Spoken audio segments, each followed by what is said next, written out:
Assalamualaikum warahmatullahi wabarakatuh. Halo teman-teman, pada mata kuliah Peradaban Islam, kami dari kelompok 2 akan membahas tentang sejarah peradaban Islam pada masa Khulafaur Rasyidin. Sebelumnya, kita perlu mengetahui apa itu peradaban Islam. Jadi, peradaban Islam merupakan periode dalam sejarah manusia yang ditandai dengan kemajuan di berbagai bidang kehidupan, seperti ilmu pengetahuan, seni, arsitektur, perdagangan, dan juga budaya. Peradaban Islam dimulai pada tahun 622 Masehi ketika Nabi Muhammad SAW hijrah dari Mekah ke Madinah. Pada saat di Madinah, Nabi Muhammad mendirikan negara Islam pertama yang didasarkan pada ajaran Al-Quran. Setelah wafatnya Nabi Muhammad SAW pada tahun 632 Masehi, kepemimpinan dilanjutkan oleh para Khulafaur Rasyidin, yaitu Abu Bakar As-Siddiq, Umar bin Khattab, Utsman bin Affan, dan Ali bin Abi Thalib. Secara harfiah, khilafah berasal dari kata khalifah, yang berarti pengganti atau wakil. Khilafah adalah bentuk pemerintahan tradisional dalam sejarah Islam, di mana khalifah adalah pemimpin politik dan spiritual umat Islam. Tugas dari Khulafaur Rasyidin adalah menggantikan kepemimpinan Rasulullah dalam masalah kenegaraan, yaitu sebagai kepala negara atau kepala pemerintahan dan pemimpin agama. Khalifah yang pertama adalah Abu Bakar As-Siddiq atau Abdullah bin Abi Quhafah At-Tamimi. Sahabat Abu Bakar terpilih menjadi khalifah pertama pengganti Nabi sebagai pemimpin negara dengan cara musyawarah dengan melalui perdebatan antara kaum Ansor dan kaum Muhajirin. Pada masa itu, daerah kekuasaan Islam hampir mencakup seluruh semenanjung Arab yang terdiri dari berbagai suku bangsa Arab. Ada beberapa dasar yang mendorong terpilihnya sahabat Abu Bakar sebagai khalifah. Di antaranya ialah yang pertama, menurut pendapat umum yang ada pada saat itu. Yang kedua, keutamaan kepribadian sahabat Abu Bakar As-Siddiq. Yang ketiga, hubungan kedekatan antara Rasulullah dan sahabat Abu Bakar As-Siddiq. Sahabat Abu Bakar mengirimkan pasukan ke Yamamah untuk memerangi kaum murtadin dan tarikus zakat. Dalam peperangan ini, banyak dari kaum muslimin yang gugur, terutama dari para hafidz Al-Quran. Karena hal tersebut, sahabat Umar memberikan saran agar mengumpulkan Al-Quran dalam satu mushaf. Sehingga sahabat Abu Bakar menyetujui hal tersebut dan memerintahkan sahabat Zaid ibnu Thabit sebagai delegasi pengumpulan tulisan Al-Quran. Perkembangan pendidikan Islam pada masa kepemimpinan Abu Bakar As-Siddiq berfokus pada penjagaan Al-Quran melalui pengumpulan ayat-ayatnya dalam bentuk tertulis untuk menghindari hilangnya hafalan akibat gugurnya para hufaz. Masjid tetap menjadi pusat pembelajaran di mana umat diajarkan Al-Quran, hadis, dan ajaran agama. Sahabat Abu Bakar wafat pada tanggal 23 Agustus 634 Masehi di kota Madinah pada usia 63 tahun karena menderita sakit. Beliau dimakamkan di rumah putrinya yaitu Sayyidah Aisyah dan berada tepat di samping makbarah Rasulullah SAW. Sebelum wafat, beliau sudah berwasiat agar sahabat Umar bin Khattab yang menggantikannya menjadi khalifah. Khalifah yang kedua adalah Umar bin Khattab. Umar bin Khattab menjadi khalifah kedua diangkat dan dipilih oleh para pemuka muslimin dan disetujui oleh jamaah. Umar adalah calon tunggal khalifah Abu Bakar sewaktu sakit dan akan wafat setelah bermusyawarah dengan para sahabat pilihannya. Di zaman pemerintahan Umar, pusat kekuasaan Islam di Madinah mengalami perkembangan yang sangat pesat. Khalifah Umar telah berhasil membuat dasar-dasar bagi suatu pemerintahan yang handal untuk melayani tuntunan masyarakat baru yang terus berkembang. Umar mendirikan beberapa dewan, yaitu membangun Baitul Mal, mencetak mata uang, membentuk kesatuan tentara untuk melindungi daerah tapal batas, mengatur gaji, mengangkat para hakim, dan menyelenggarakan hisbah. Khalifah Umar juga meletakkan prinsip-prinsip demokrasi dalam pemerintahannya dengan membangun jaringan pemerintahan sipil yang sempurna. Kekuasaan Umar menjadi hak yang sama bagi setiap warga negara. Perkembangan Islam pada masa Umar bin Khattab ditandai dengan adanya perluasan wilayah Islam.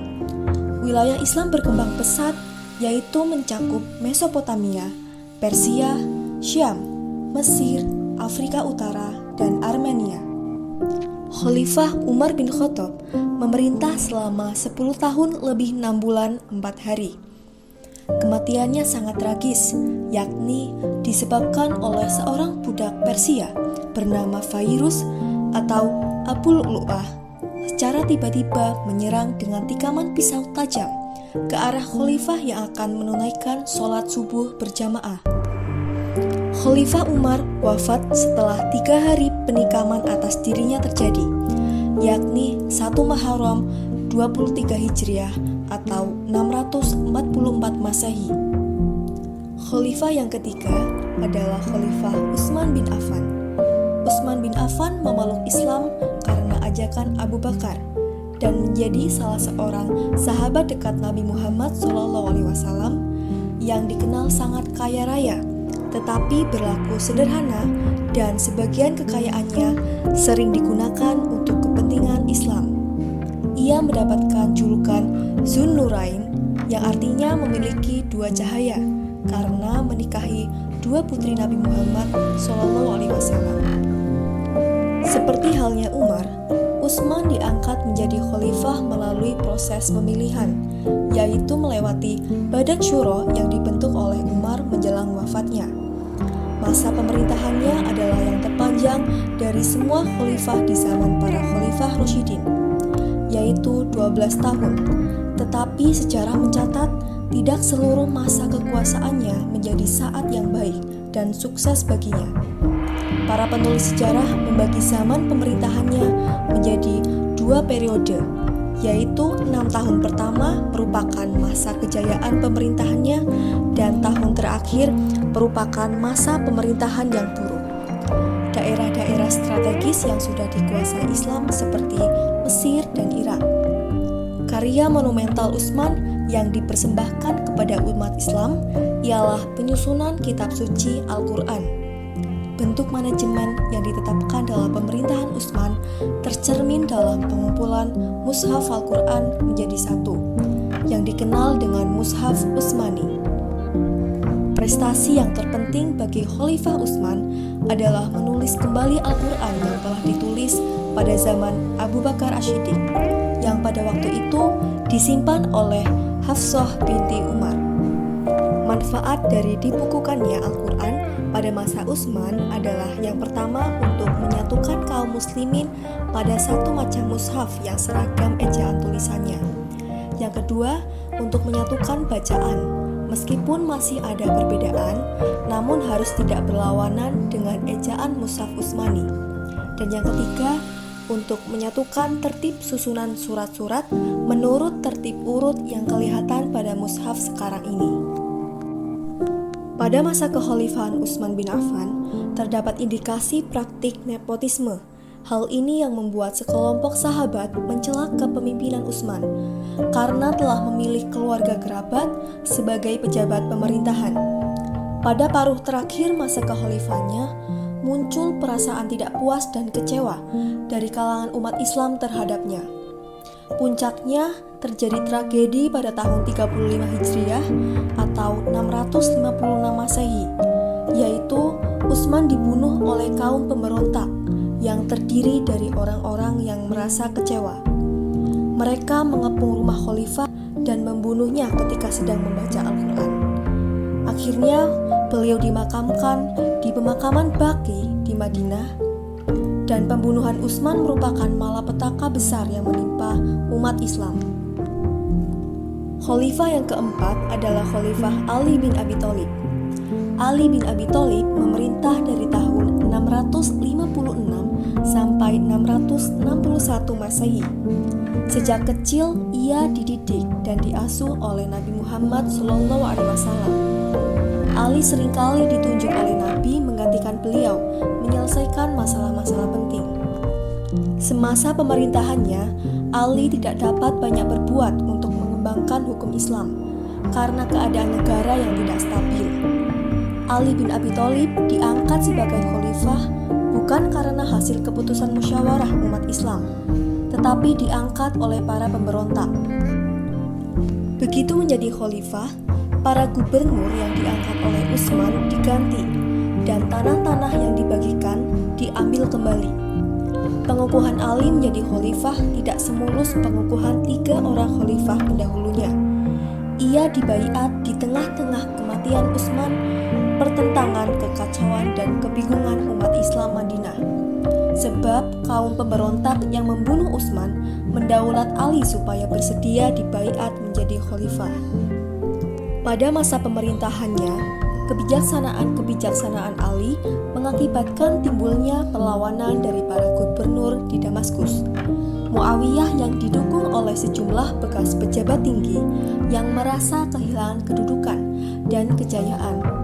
Setelah berhasil memadamkan pemberontakan Zubair, Talhah, dan Aisyah, Ali bergerak dari Kufah menuju Damaskus dengan sejumlah besar tentara.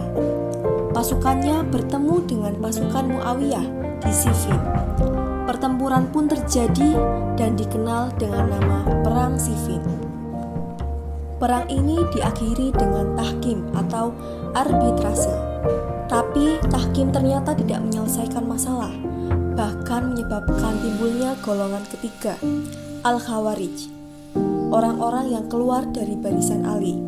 Akibatnya, di ujung masa pemerintahan Ali bin Abi Thalib, umat Islam terpecah menjadi 3 kekuasaan politik, yaitu Muawiyah, Syiah, atau pengikut Abdullah bin Saba al-Yahudi yang menyusup pada barisan tentara Ali, dan Al-Khawarij, yaitu orang-orang yang keluar dari barisan Ali. Keadaan ini tidak menguntungkan Ali. Munculnya kelompok Al-Khawarij menyebabkan tentaranya semakin lemah, sementara posisi Muawiyah semakin kuat. Setelah terjadinya peristiwa tersebut, kelompok Ali pecah menjadi 2 bagian. Kelompok pengikut Ali dinamai sebagai kelompok Syiah, dan kelompok yang keluar dari kelompok Ali dinamai sebagai kelompok Khawarij atau orang-orang yang keluar. Pada tanggal 24 Januari 661, ketika Ali sedang dalam perjalanan menuju Masjid Kufah, ia terkena hantaman pedang beracun di dahinya. Pedang tersebut diayunkan oleh seorang pengikut kelompok Khawarij, yaitu Abdurrahman bin Muljam, yang ingin membalas dendam atas kematian keluarga seorang wanita temannya yang terbunuh di Nahrawan. Begitulah pembahasan dari materi kita kali ini, yaitu sejarah peradaban Islam pada masa Khulafaur Rasyidin. Semoga apa yang kami sampaikan dapat bermanfaat bagi kita semua. Sekian, wassalamualaikum warahmatullahi wabarakatuh.